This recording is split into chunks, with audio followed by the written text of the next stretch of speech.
Good evening students. Radiation का second lecture है बेटा, और इस लेक्चर में हम लोग डिस्कस करेंगे Stephen's law. What is Stephen's law? तो हेडिंग देंगे हम लोग स्टीफेंस लॉ। देखिएगा बेटा, स्टीफेंस लॉ जो है ये क्या करता है, ये एक्चुअल में तुम्हें बताया था पिछले लेक्चर में कि हर बॉडी अपने टेम्परेचर के हिसाब से रेडिएशन अपने सरफेस से एमिट करती है according Stephen's law. This law देखिए क्या आ जाएगा, radiant energy emitted per second. According to this law, radiant energy emitted per second from per unit area या surface area of perfect black body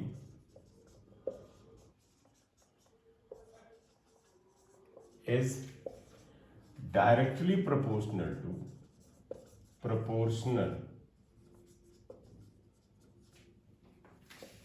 to the fourth power of the absolute temperature. That is, आप देखिएगा, it is radiant energy emitted per second from per unit area of the body is proportional to T power 4, where T is the absolute temperature of the surface of the body. जैसे ये perfect black body है, perfect black body के लिए ही बेटा इसको लेकर के चलते हैं। यहाँ पर एरिया, सरफेस एरिया ए के बराबर है, तो यहाँ से रेडिएंट एनर्जी एमिट होगा, उसके बारे में बताया है कि ये E is proportional to T power 4, इतने के बराबर आता है, राइट। आप प्रोपोर्शन का साइन हटाते तो कांस्टेंट आता sigma T power 4, where sigma is Stephen's constant. Stephen's constant,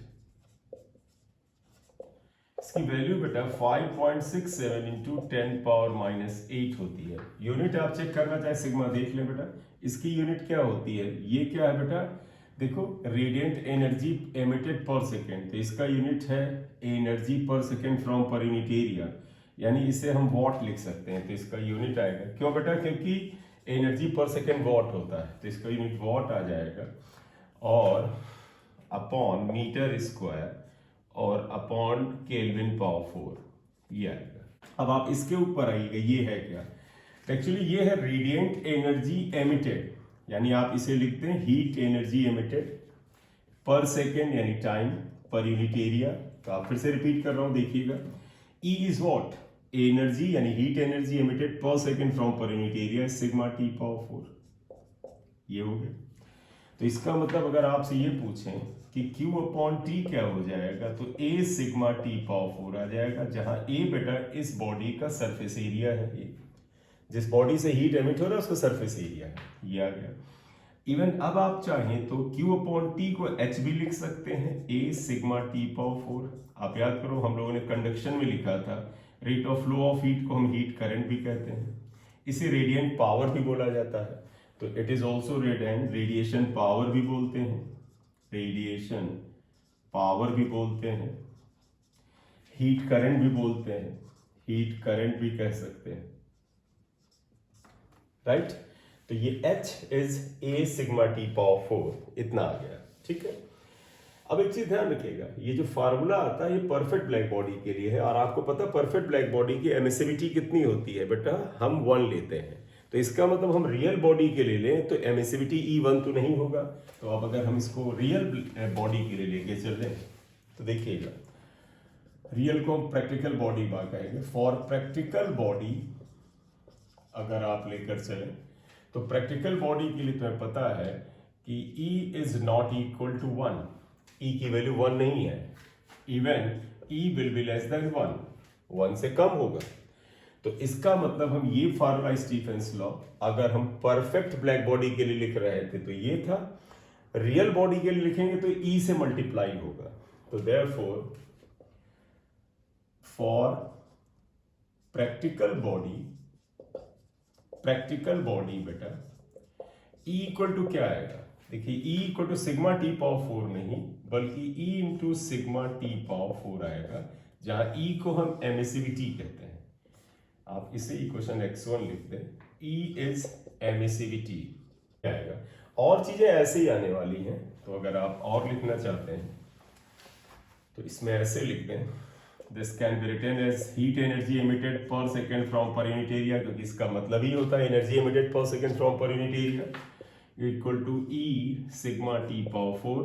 तो अगर आप Q अपॉन टी लिखते हैं तो E A sigma T power 4, ये बेटा प्रैक्टिकल बॉडी के लिए हो गया, ई से और मल्टीप्लाई हो जाएगा x2। It can written as H, लिखना चाहे एच लिख दें। मैंने रेडिएशन पावर लिखा था तो पी से भी सिंबल दे सकते, radiation power equal to E sigma A T power 4 ये। तो आप स्टीफेंस लॉ को यहाँ तक ले जा सकते हैं। इतना नोट कर लीजिए स्क्रीनशॉट में, आगे लेके चलें तो आप देखिएगा नोट में हम क्या चाहते हैं। हम एक तरह से नोट कहें या एक्सटेंशन इसका कहें। अभी तक हमने ये बात किया कि बॉडी का टेम्परेचर क्या है, लेकिन बेटा हमारी सराउंडिंग का भी तो टेम्परेचर होता है। तो अगर हम ये कहें, ध्यान दीजिए, एक बॉडी है, उसका खुद का टेम्परेचर T है, इसका एरिया A है, ये अपने सरफेस से रेडिएशन एमिट करता है E पर सेकेंड पर यूनिट एरिया से, E। लेकिन ये बॉडी जो है जिस सराउंडिंग के आसपास मौजूद है, ये सराउंडिंग है, सराउंडिंग, हम जहां पर हैं, कोई बॉडी जहां पर है, सराउंडिंग का भी टेम्परेचर, उसके टेम्परेचर को अगर हम मान लें T नॉट, तो तुम्हें पता है सराउंडिंग के टेम्परेचर से ये इस बॉडी के ऊपर भी ये रेडिएशन E नॉट को एब्जॉर्ब करेगा। एक बार सुनिएगा फिर से ध्यान से। अगर बॉडी का टेम्परेचर सरफेस का T है तो ये रेडिएशन एमिट कर रहा है E, ये हो जाएगा sigma T power 4।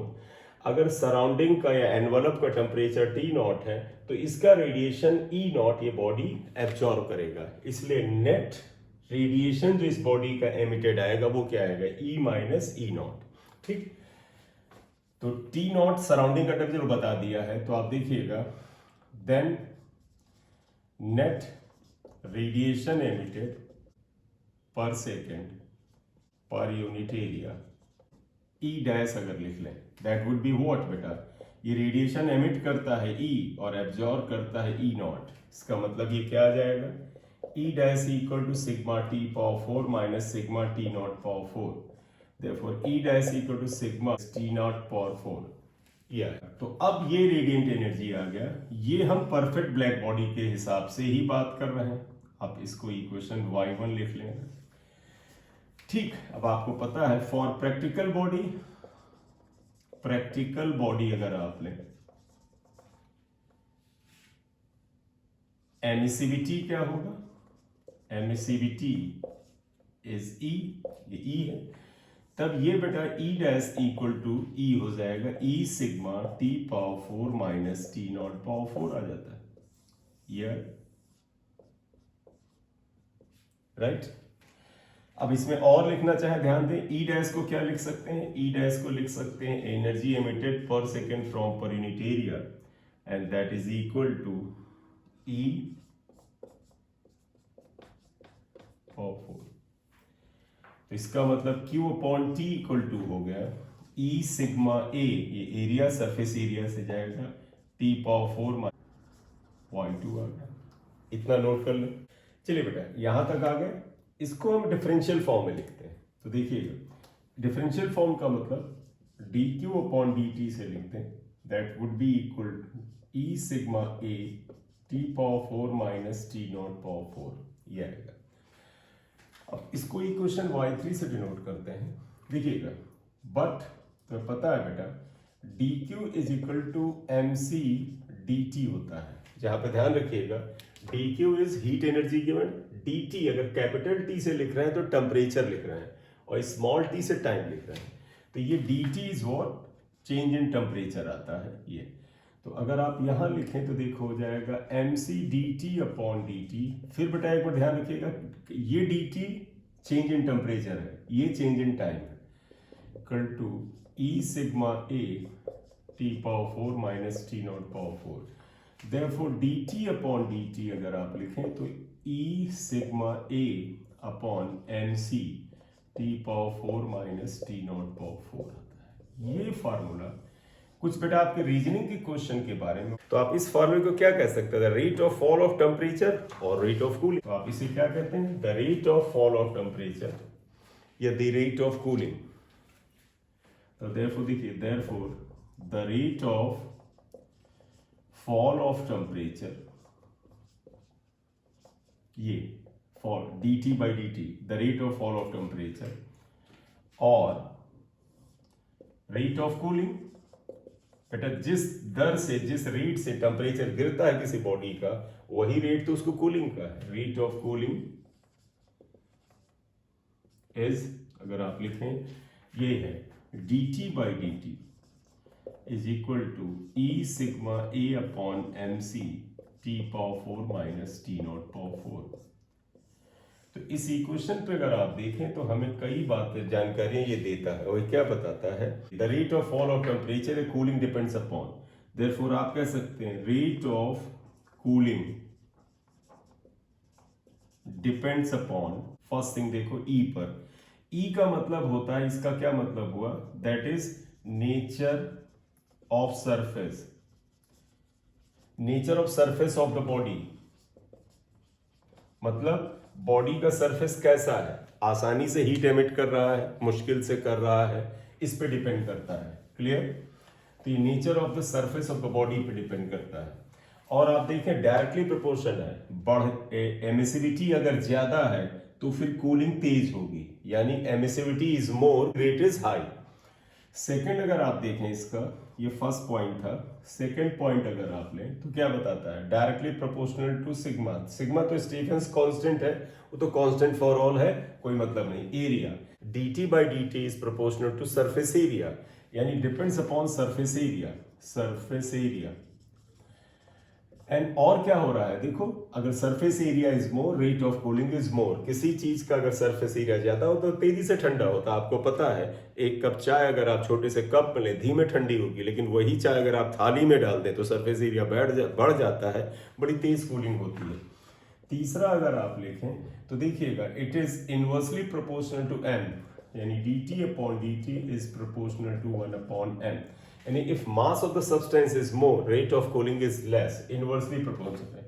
If mass of body is more, तो जब कोई चीज ज्यादा मात्रा में, आप बहुत बड़ी मात्रा में, यानी आप 100-200 कप चाय अगर एक बर्तन में रखें धीमे ठंडी होगी, 2 कप चाय रखेंगे तो बड़ी जल्दी ठंडी हो जाएगी। Mass of the body is more, rate of cooling is less, rate of cooling is less. Fourth आ जाइएगा, it is inversely proportional to C, यानी dt by dt is inversely proportional to C, यानी इसमें specific is more, rate of cooling is less. Clear? Fifth point आ जाइएगा, T की power 4, अगर body का टेम्परेचर ज्यादा है तो रेट ऑफ कूलिंग ज्यादा होगा, होता ही है बेटा, कोई चीज बहुत गर्म है तो अगर आप रखो तो शुरुआत में बड़ी तेजी से ठंडी होगी, तो आप क्या लिखोगे, dt by dt is proportional to T power 4 if temperature of body is more, rate of cooling is more, ज्यादा होगा। Depends upon T नॉट, और इसको डायरेक्ट नहीं लिख सकते, आप देखें अगर ये ज्यादा होगा तो कूलिंग कम होगा। If T not is more, rate of cooling is less, कम होता है। ठीक है, ये बातें हैं, तो इसको आप नोट करें, फिर वापस हम फार्मूले से लेके चलेंगे। तो हमारा ये आया था formula, dt upon dt equal to sigma upon mc t power 4 minus t naught power 4। Let temperature difference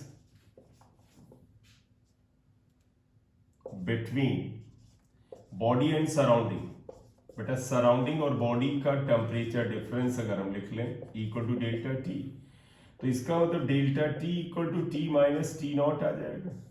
ठीक है बेटा, तो delta T is change in temperature, तो टी इक्वल टू ये आ गया। देयरफॉर इक्वेशन बेटा Z1 में अगर आप डालें तो क्या आएगा, dt, देखो dt upon dt is equal to E A sigma mc, and this can be replaced by T naught plus delta T power 4 minus T naught power 4। फिर आप देखें dt upon dt equal to E A sigma upon M C. इसमें बेटा आप ऐसा करो, T naught power 4 common ले लेते हैं, देखो ऐसे करते हैं, T नॉट पावर 4, अगर T नॉट को कॉमन ले लेते हैं, या 1 plus delta T upon T naught आ जाएगा, और इस पूरी की पावर 4 है, तो देखिएगा ये होल ब्रैकेट हमने लगा रखा 4, ये कॉमन निकाला तो यहाँ पर 1 आएगा, यहाँ पर ये आएगा माइनस टी नॉट पावर 4। ठीक, तो E A sigma upon M C equal to, देखो इसे आप ओपन करें तो टी नॉट पावर 4 और ये आ जाएगा 1 plus delta T upon T naught power 4 minus T naught power 4, ये आता है। ठीक, तो इसको अगर हम आगे बढ़ाएं तो देखिएगा D T upon D T equal to E A sigma upon M C, इसको बाइनोमियल लगाते हैं बेटा। देखिएगा यहाँ 1 प्लस एक्स की पावर एन बाइनोमियल लगाते हैं तो आपको होता है 1 plus 4 delta T upon T naught minus T naught power 4 आएगा E A sigma upon M C, ये देखो आएगा T naught power 4 plus 4 T naught power 4 delta T upon T naught minus T naught power 4, ये आएगा। तो देखिएगा ये तो कैंसिल हो गया बेटा। मैं रिपीट कर दूं इसको, जरा ध्यान से देखो, plus 4 delta T T naught power 4 upon T naught minus T naught power 4, ये इससे कैंसिल हो गया। तो यहाँ क्या बचा आप देखो, ये D T upon D T is equal to क्या आ जाएगा अपॉन एम सी, ब्रैकेट हो जाएगा 4, ये बेटा टी पावर नॉट पावर 4 इससे कैंसिल होगा, टी नॉट की पावर 3 आएगा, तो ये बचेगा बेटा 4 T not cube delta T.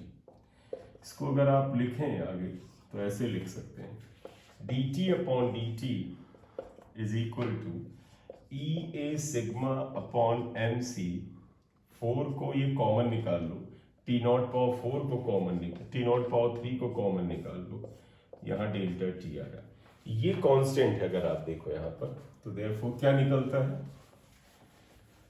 देखिएगा यहाँ पर क्या मीनिंग निकल के आया, D T upon D T यानी the rate of change of temperature, the rate of fall of temperature is equal to 4 E A sigma T naught की power 3 upon M C, और ये डेल्टा टी आएगा। Delta T is change in temperature of the body and surrounding, ये वेर ध्यान रखिएगा 4 E A sigma T naught power 4 upon M C को हम एक कांस्टेंट ले लेते हैं, मान लीजिए हमने ले लिया के कांस्टेंट, तो D T upon D T is equal to K delta T, ये आ गया।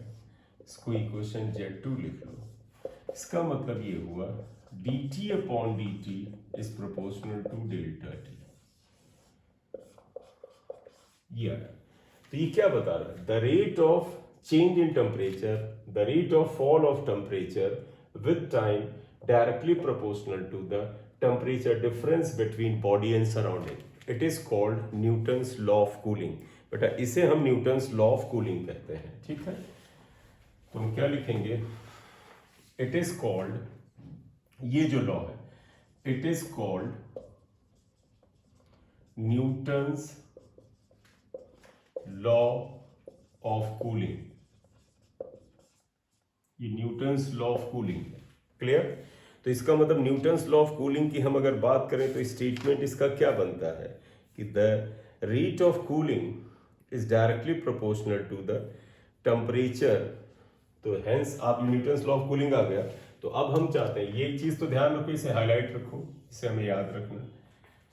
अब हम हेडिंग डाल दें, न्यूटन्स लॉ ऑफ कूलिंग क्या है।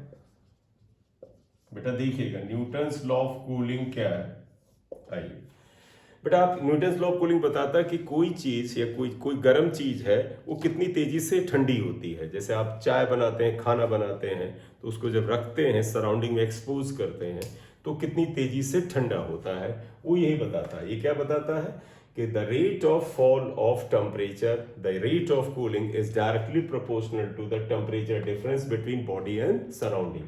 तो ये क्या कहता है, according to this law the rate of fall of temperature or rate of cooling of a body is directly proportional to the rate of cooling of a body is directly proportional to the temperature difference between body and surrounding, right? इसका मतलब ये क्या बता रहा है? That is dt upon dt is proportional to, इसको ऐसे लिखें इफ, या और कर लें, आप देखिएगा हम चाहते हैं कि ये dt अपॉन dt, जो सिंबल में थोड़ी सी गड़बड़ी, हम इसको ऐसे लिख सकते हैं d थीटा अपॉन dt, कुछ बदल नहीं रहा हूं बेटा। अब हम ये कह रहे हैं कि जो चेंज इन टेम्परेचर था कैपिटल T की बजाय अब हम थीटा से लिख देते हैं, ठीक है। Is proportional to delta theta, यानी change in temperature of the body in surrounding को कैपिटल T की बजाय ये लिख देते हैं, तो ये हो गया। तो हमने इस तरह से लिख लिया, तो थोड़ा सा जो रिपीटिशन हो रहा था T एंड T वो हमारा कम हो जाएगा, ठीक।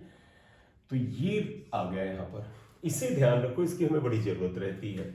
अगर आप आगे चाहे तो ये भी लिख सकते हैं d theta upon D T equal to K delta theta. हालांकि पहले वाले को ही ध्यान रखो तो अच्छा, के तो हम लगा देंगे, के कांस्टेंट है। अब अगर हम इसमें ये बात करें, सुनिएगा, if temperature of body falls from theta 1 to theta 2 in time and theta naught is temperature of surrounding, अगर theta naught temperature of surrounding, then equation 2 star को ऐसे लिखेंगे, सुनिएगा बेटा, d theta upon D T क्या है? Change in temperature, यानी change in temperature क्या आएगा? थीटा 1 से थीटा 2। डी टी क्या है? टाइम, टाइम t, यही लिख दीजिए, equal to K. Delta theta क्या है बेटा? Delta theta is the temperature of the body minus temperature of the surrounding. ध्यान रखना, अब तुम कहोगे temperature of the body minus temperature of surrounding, पे लिख दिया थीटा। कहोगे बॉडी का टेम्परेचर क्या माने, थीटा 1 या थीटा 2? बेटा एवरेज लेंगे, तो यहां लिख देना थीटा एवरेज। आप ऐसे याद रखें, वेयर थीटा एवरेज जानते क्या है बेटा? थीटा 1 प्लस थीटा 2 बाई 2 है, क्लियर? तो देयरफॉर ये क्या बना ये question? Theta 1 minus theta 2 upon T is equal to K theta 1 plus theta 2 upon 2 minus theta naught. इस फॉर्म में इक्वेशन को अगर आप याद कर लो तो आपका समय तो बच जाता है। एक सवाल तो आते हैं। तो ये न्यूटन लॉ ऑफ कूलिंग है बेटा, ये इसको थोड़ा सा हमने डिटेल किया और ये हमने लगाया, इसके न्यूमेरिकल बड़े इंपॉर्टेंट होते हैं, आसान भी होते हैं और इंपॉर्टेंट। लेक्चर में देखिएगा हमने क्या पढ़ा, स्टीफेंस लॉ पढ़ा और रेट ऑफ कूलिंग पढ़ा, और हमने पढ़ा कि what is the Newton's law of cooling. Final answer यहां से निकाल के लाते हैं, ठीक है। अब इस फार्मूले से या इस फार्मूले का इस्तेमाल करके हम इसके न्यूमेरिकल कैसे लगाए वो अगले लेक्चर में बात करते हैं। तो नेक्स्ट लेक्चर में हमें न्यूटन्स लॉ ऑफ कूलिंग और स्टीफेंस लॉ के न्यूमेरिकल करने हैं, ठीक है बेटा।